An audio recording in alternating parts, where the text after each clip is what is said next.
Now, Lowcountry Forever, a public affairs presentation of the Charleston Radio Group. Is there a national security issue in our country, one that leaders may not be focusing on and one that you may not thinking of? Well, we'll find out today on Lowcountry Forever. I'm Brian Cleary, joined by Dr. Daniel Bornsteen. He is the director of the Center for Performance, Readiness, Resiliency, and Recovery, referred to as the CPR3 at the Citadel, also an associate professor in the Department of Health and Human Performances in the Swain Family School of Science and Mathematics. Dr. Bornsteen is also the chair of the Citadel's fitness pillar. And doctor, if we can start with this, your fitness journey actually began in an interesting way, shall I say, at age 11. It did. At age 11, I was the child of two working parents. I was left home alone with my older brothers, which is usually a recipe for disaster. Yes. On Valentine's Day of, I think it was 1983, I decided that I wanted to try to set the world record for stair jumping, which I don't think even existed. And we lived in a house that had really high ceilings on our first floor. So there were 23 steps that went from the first floor to the second. And I was perched at the top of that staircase and decided that for whatever reason, the world record was 17 steps. Long story short, I fell on my back and I had the wind knocked out of me and was in quite a bit of pain. I was taken actually to the hospital by ambulance and was diagnosed with 3 fractured ribs in my back. Wow. 4 months later, I was diagnosed with bilateral fractures of 2 vertebrae in my lumbar spine and 2 herniated discs and something else called a spondylolysis. So I was actually put into a brace and I was encouraged not to move for 2 years. And I was removed from youth sport. I was removed from physical education, and my problems and my symptoms worsened. Ultimately ended up in physical therapy and my symptoms improved. So that was my first sort of glimpse that being physically active and physically fit was actually something that I was going to have to do for the rest of my life. And I was able to return to sport and I was able to play competitive sports through high school and part of college. I went on to have a career initially in the commercial fitness industry. And then I pivoted, went back to school, got my PhD in exercise science at the University of South Carolina, subsequently landed at the Citadel, where I'm a professor and running the center here. So that takes me back to the question I asked at the start. Physical fitness, a national security issue. Explain how. It's a national security problem for a few different reasons. The main one is that currently roughly 75% of young Americans cannot qualify for service in the military. The leading cause for their inability to qualify for service is that they're either too unfit or they're too fat. Currently, only 25% of young Americans can even qualify. So we've got a pretty significant recruiting problem into the military. Secondary to that, even among those who do qualify for service and ship off to basic training, the rates of what we call musculoskeletal injuries or training-related injuries that take place in basic combat training have skyrocketed over the last about 2 decades. So injuries like sprains and strains in the ankles and knees and low back and hips, we never used to see those injuries 20, 30, 40, 50 years ago. But now they've gotten to be so problematic that it's costing the Department of Defense millions of dollars a year to treat those injuries.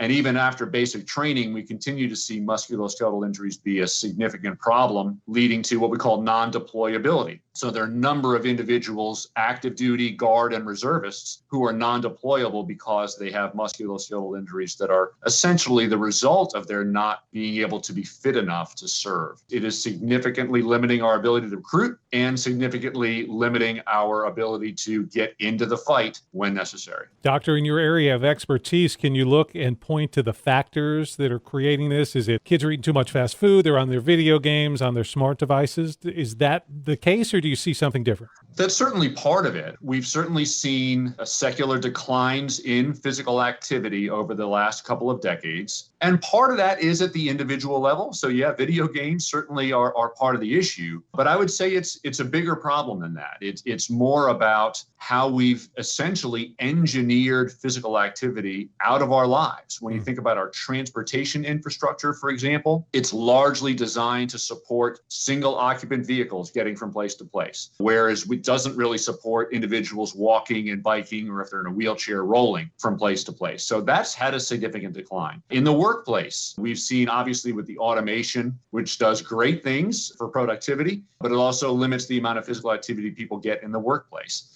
And in schools, we've seen pretty significant declines in the types and amounts of physical activity that children get in schools, primarily through physical education. So physical education is disappearing from schools, and that is really the cornerstone of how kids can become and stay physically active. And then finally, youth sport. Access to youth sport is something that is decreasing. And when you put all those factors together, it becomes easy to say, they're just eating too much and playing too many video games. But really, it's a multifactorial problem that has, again, real significance for our military and our national security. Today on Lowcountry Forever, we're talking with Dr. Daniel Bornsteen. Dr. Bornsteen, in reading some of the materials that you have out, it seems that what you're saying indicates that this is of something that's worse here in the South and the Southeast. We did do some research with the U.S. Army Public Health Center, where we looked at Army recruits who were coming from all across the country. And we looked to see if recruits from certain states were any less physically fit and or more likely to become injured upon entering basic combat training than recruits from other states. And in fact, what we found is that there was a cluster of about a dozen southern states, South Carolina among them, who were producing recruits who were significantly less fit and more likely to become injured. It actually wasn't a surprise to us. And the reason it wasn't a surprise is that we know that from a public health perspective, the South is sort of pretty commonly on the list for diabetes and heart disease and stroke and obesity and physical inactivity. That was the hypothesis actually going in, was that recruits from these areas might be less physically fit. And you compound that by the fact that we actually recruit more heavily from those states. So it sort of compounds the problem, because not only are there more recruits coming from those states, but those recruits are less fit and more likely to get injured. We're doing some follow-up research with the Army now, where we're going to be looking at some of the economic impacts of those injuries on a state-by-state basis. Well, and I think for people listening, some of the good news is the fact that here at the Citadel, a very unique, the only one academic program in the nation that's really dealing with this, is what you have going on with the center and the 3 CPRs. Why don't you explain to folks listening what exactly that entails? After we did this research with the Army, I basically started talking with leadership at the Citadel and said, somebody needs to take the lead on trying to solve this problem, right? So here we are in Charleston, South Carolina.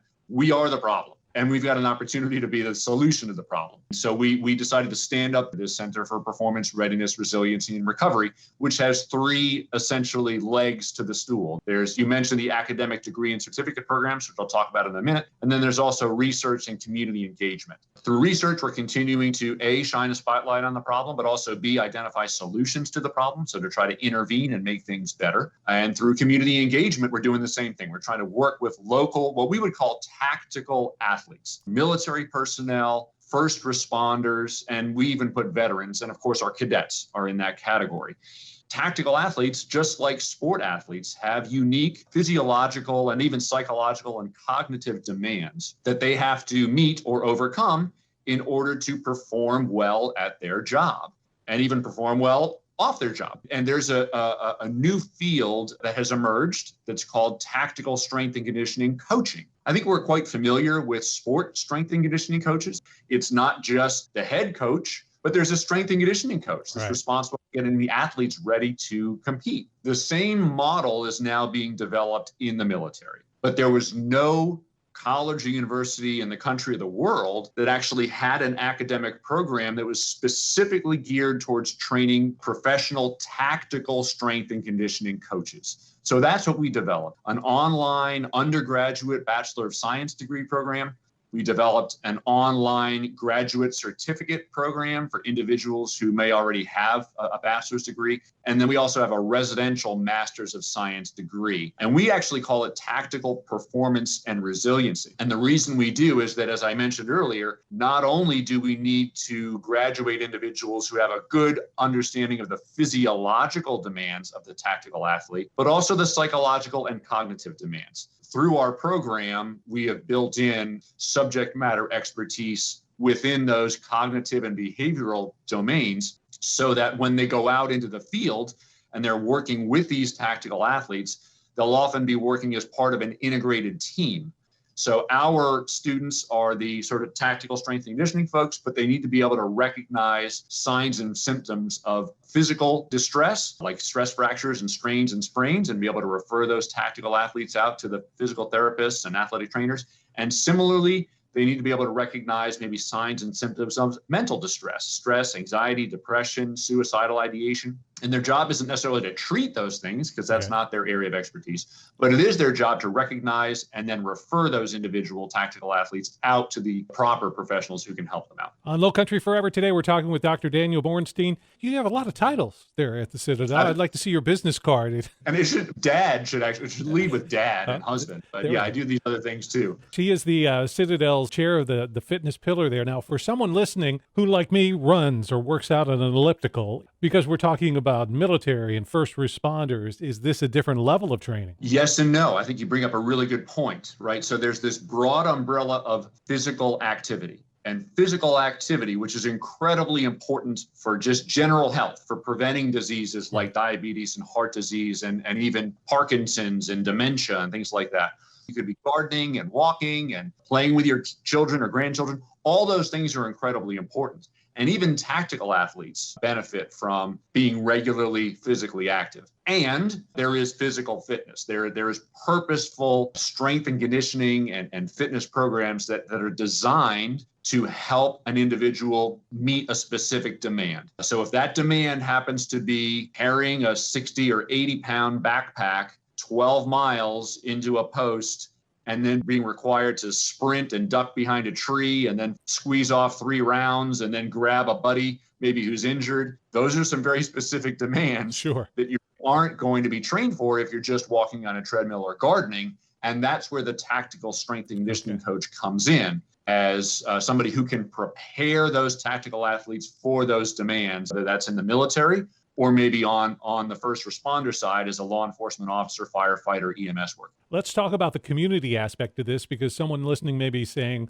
well, that's fine, but I'm not a cadet. I'm not at the Citadel. Is there a way for me to get involved with this, and what should I be doing? At the Citadel, we do have a fitness facility that, of course, during COVID-19, we're sort of on lockdown in terms of who can use our facility, but we do have a facility here called Days Hall. That facility is open to the public.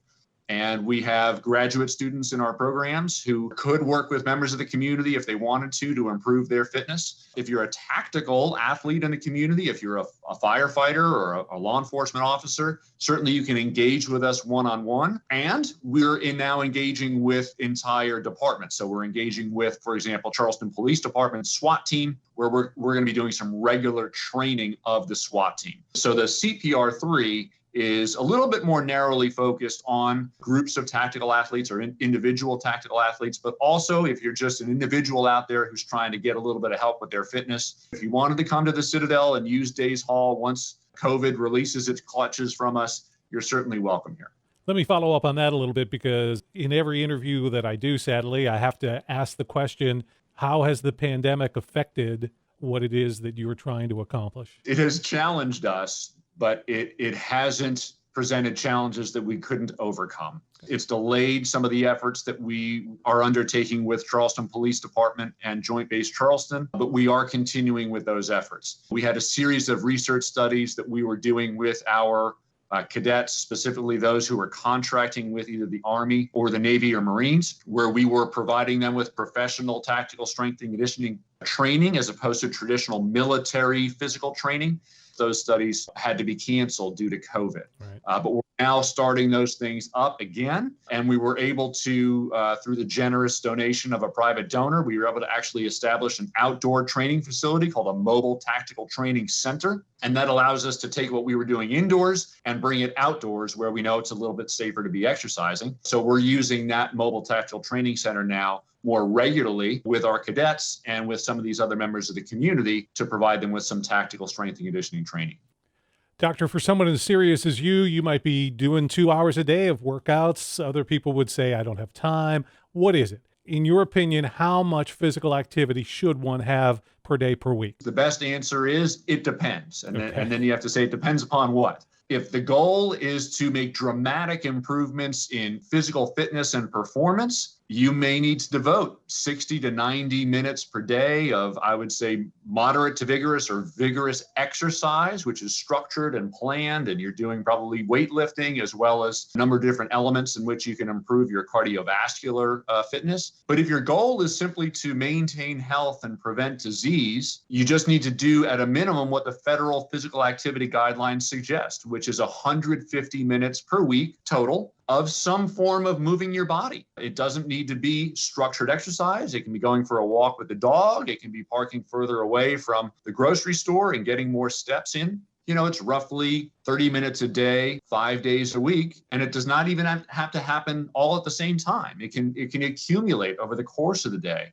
So little things like taking the stairs, parking further away. I use the mantra that everything counts. So if your goal is just to generally maintain health and prevent chronic disease, 150 minutes per week of moderate intensity physical activity. If your goals are greater than that to significantly improve performance, then you're going to want to talk with somebody who's probably got some expertise in that area and can really help tailor a program to help you meet those specific goals that you have. On Lowcountry Forever, we're talking with Dr. Daniel Bornsteen from the Citadel, the doctor making the case that physical fitness is a national security issue. Doctor, people would look around and say, well, everybody at the Citadel is in shape, but that's not the issue. It's the folks that we want to recruit into our armed services, to our first responders. That's where the fitness problem lies. That's right, and that's why we established the center was to have the Citadel and Charleston and the state of South Carolina lead by example. Instead of, again, being the problem, we'd like to be the solution to the problem. So how can we affect change across not only the region and state, but across the nation so that more individuals have more opportunities to be regularly physically active through, like we were talking about earlier, programs in schools, whether that's physical education or youth sport, riding their bikes. We call it free range kids. We need more free range kids in this country. In essence, what we need to do is re-engineer physical activity and physical fitness and weave it back into the fabric of our culture. That's what we're trying to do ultimately with the center. And if we do that, not only will we significantly improve our health outcomes, which will save us a bunch of money, but it also is generally going to give us just a more fit and healthy population that if they choose to serve in the military, we've got a better candidate pool for military service, and they'll be more effective over the course of their military. The Charleston Radio Group is the Lowcountry. Every week, we highlight local organizations and events that are helping to make a difference here where we live. If you have a group, event, or an idea to feature on Lowcountry Forever, let us know. Visit lowcountryforever.com and click on our podcast link for contact information. Now, Lowcountry Forever continues. Today on Lowcountry Forever, we're excited, happy about the fact that we can talk about baseball. Riverdogs baseball down at the Joe after missing last season. We will have minor league baseball in the Holy City. We're excited about that and excited to have join us the assistant general manager of your Charleston Riverdogs. We say hello to Ben Abzug. Ben, thanks so much for joining us. Got to be a good feeling around the ballpark. You have months and months and months of no good news whatsoever, and then you get a schedule and the whole place kind of springs to life, mixed in with the fact that the Citadel has also just started their season, a week and a half ago or so. And so, yeah, spring is blooming here at the ballpark, and we're excited to get back to what we do best. So we're all focused now on May 4th. That'll be the home opener, Tuesday, May 4th for the Riverdogs. As you break down the schedule, we're going to see some teams that we really haven't seen. In fact, we'll be opening and playing a week-long series against Myrtle Beach. This is part of this overarching Major League Baseball restructuring of the minor league system. And so part of that is we're now a Tampa Bay Rays affiliate. So we've been a Yankees affiliate for many years, now a Rays affiliate, which we're really excited about. The other change is a reshifting of the leagues across the country in minor league baseball. So we're now in a new league that has some teams from the old South Atlantic League and some teams from the Carolina League. Myrtle Beach is one. So fans will get to see some new teams. We're now part of the very creatively named Low A East is the new league. And so, yes, Myrtle Beach. We've got several other new teams, including from Kinston, North Carolina, that are coming to town, and Fayetteville, North Carolina. And there's also a focus this year, obviously, with COVID in mind. There's a focus on regional travel. So even within the new league, we're not playing all of the teams in the league. We're playing on the league. We're playing only the teams that are closest geographically. So if you look at our schedule, you see a lot of games against Myrtle Beach, a lot of games against Columbia, a lot of games against Augusta, we're excited about to kind of have that sort of rivalry aspect of it and welcome those teams to Charleston. The schedule has been set. What about getting tickets? I'm excited to get down to the ballpark. Are tickets available? For you, of course. Thank you. For the general public, they'll have to wait just a hair longer. We expect tickets to go on sale to the public. March 7th is our date that we're shooting for, about a week from now. Possible that could get moved a little bit. But as you can imagine, we have a lot of clients, a lot of ticket buyers from 2020 who we've rolled forward to 2021 because we didn't have games in 2020. So right now we're working on being in touch with those partners and picking dates for those folks first. And then tickets will be on sale to the public on March 7th. What you can buy now to guarantee your spot in the ballpark is we are selling voucher plans. And so you can buy a plan that has 10 or 20 undated ticket vouchers that then once the individual games are available to purchase, you can then redeem those, trade those vouchers in. So if you want to be sure you're going to have access to the ballpark, that's a surefire way to do it. You can find those voucher plans on riverdogs.com. And we are going to be limiting capacity, at least initially in the season. So encouraging fans to buy those voucher plans so that you get first right at tickets. And then when tickets go on sale on March 7th, we're going to have a limited quantity available for purchase. Today on Lowcountry Forever, we're talking with Ben Abzug. He is the Assistant General Manager of your Charleston Riverdogs. Riverdogs baseball returning to the Joe coming up in May. Now, Ben, part of the experience, and it truly is going to the ballpark, it's more than a baseball game. It's an experience. And I know we're early on before we get to the season, but people are going to be wondering, hey, am I still going to be able to come to the Joe and have fun? I know that'll be a priority, but obviously there'll be some challenges because of the pandemic. To answer your question bluntly, yes. We are here to have fun and I think people are ready to get out and have fun with their families in responsible ways. And so, yes, the focus for us is to maintain that Riverdogs fun that people are used to seeing year in, year out. And clearly, in light of COVID and being responsible members of the community here, we want to make sure it's a safe experience for folks too. So, yeah, as I mentioned, there certainly will be a limited capacity early in the season, at least. We're working with the state and with our partners at MUSC Health and the city to nail down exactly what that looks like. But clearly, we'll be looking at groups of seat in the seating areas that are then distanced from other groups. So if you're coming with your family or your best friend or what have you, you will be able to sit with one another. But then clearly, we'll want to make sure that you're able to have adequate distance. We do expect that at least initially as a city facility and per Major League Baseball guidelines that fans will be asked to wear masks. When not actively eating or drinking. Clearly, it's actually given us the opportunity to do some things that we think are actually a net positive overall that also play into COVID safety. So we're going to be going completely digital with your tickets. So goodbye to paper printed tickets. You purchase the tickets, it'll be in your account. You bring your phone or you can print your ticket off at home, share your ticket, limits the touching that we have to do and close proximity between our staff and patrons, but also we think is a real convenience. Similarly for food and beverage, you think of coming to Riverdogs games and probably sat on a line or two before and waiting for a hot dog or a beer. And we're trying to cut that out. And we think that's a positive, from not having to miss the game and the entertainment, but also just from a COVID standpoint, again, not crammed in the line. So we have some mobile ordering capabilities that we're rolling out this year and opportunities for you to order in advance, then go pick up when your food's ready. And so those are the sorts of things we're looking at and putting in our plan, both from a COVID standpoint and just from improving the fan experience. And that's got to be a big relief for fans like me coming down to the ballpark because I was worried, would I still be able to get that wonderful selection of different Riverdogs, dogs, and all the things in the food stands, just be a little different way, but I'll still be able to order up some good for stuff. Sure. Still going to be tons of options. We're still going to have the goofy food options. You'll have the access to order those from your phone. And then similarly, when you think about coming to a Riverdogs game and see Charlie running around and see the goofy between inning games, and clearly some of that is going to look a little bit different this year. I think what you'll notice is a more technology-focused approach. We're going to certainly use that giant 45-foot video board we have more than fans going on the field and getting close to players and that sort of thing. So you'll certainly see some adjustment there. But it's a learning curve for everyone, right? We want to certainly understand that there's a full spectrum of folks, some of whom will be vaccinated, some of whom are very, very cautious because they're caring for elderly or folks with pre-existing conditions, other folks who are ready to get the heck out of their houses and go hog wild. And so there's a spectrum.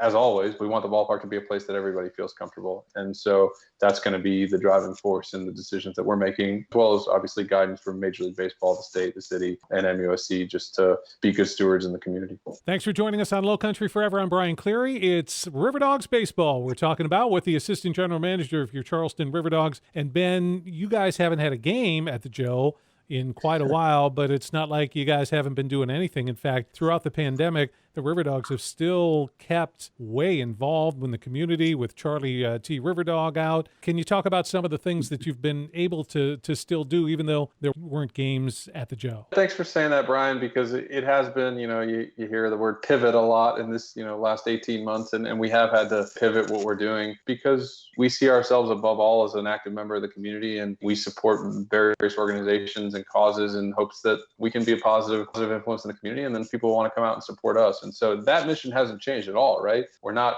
touching and interacting with folks in the same way that we typically have, at least over the last year. Right. We introduced this campaign we were calling Here for the Holy City. And the idea was, the way that the community is interacting with us is certainly different than it has been, but it doesn't change our commitment to be a positive asset in the community. And so Chris Singleton, our Director of Community Outreach, who many folks know, is a former professional minor league baseball player and player at Charleston Southern, grew up in Goose Creek. His mother, Sharonda, was one of the 9 killed in the Mother Emanuel tragedy. And Chris has been really driving and imploring all of us to stay super engaged in the community. And so we did more youth baseball camps, socially distant small groups, than we've ever done this summer, giving access to kids who haven't typically been able to experience that with us.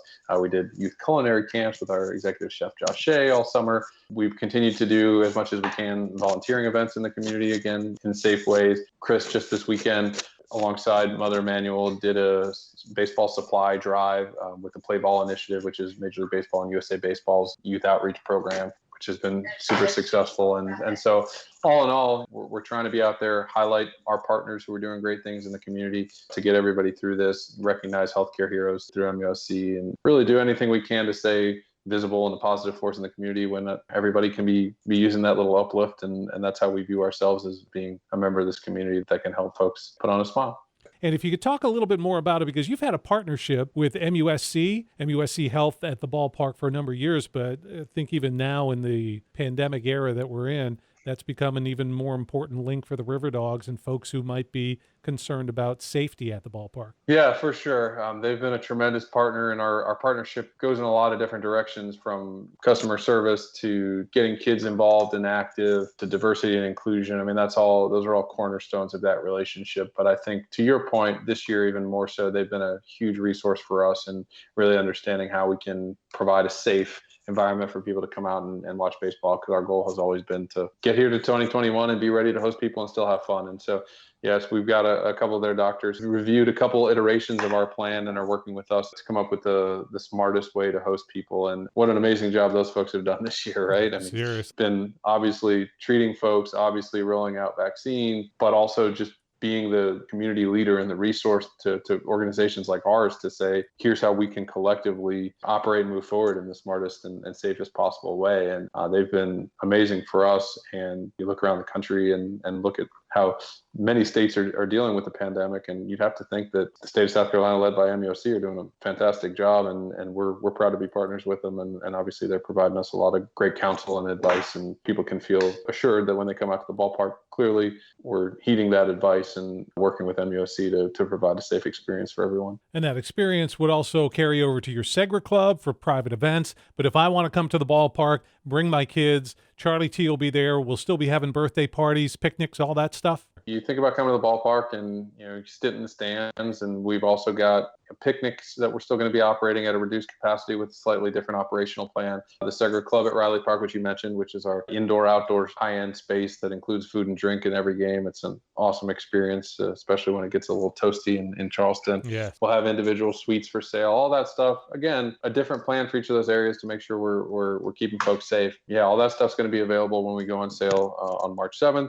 And then the Segra Club, as you mentioned, not only is a place that you can come and enjoy a game and have a great upscale experience, but also is a private event space when there are not Riverdogs games. So since, I would say, October or November, we've been hosting small scale, socially distant events. We had a rehearsal dinner there a week ago, and folks are looking for a venue, knowing the Riverdogs and knowing that we're working to have the proper protocols in place could be a great option for folks if they're looking for wedding or other type of social events, with the plus of being at a ballpark. So the key dates we're looking at, the home opener will be May 4th. Tickets to go on sale on March 7th. That's a date that could be a little flexible, though. And for all information about everything Riverdogs, I guess the best place for people to go is your website? Yep, riverdogs.com, and that information will continue to be populated. We expect to have game times assigned to our schedule in the next couple of days. It's usually a big hoopla when we come out with our promotional calendar, all the goofy nights and events that we put to the schedule. So that's forthcoming in the next couple of weeks as well. For us, it's all about managing the safe experience, but we still want to bring that fun, and we still want people to come out to a Riverdogs game and say, yeah, things are different, but the memories and the fun time we're having with our families is the same.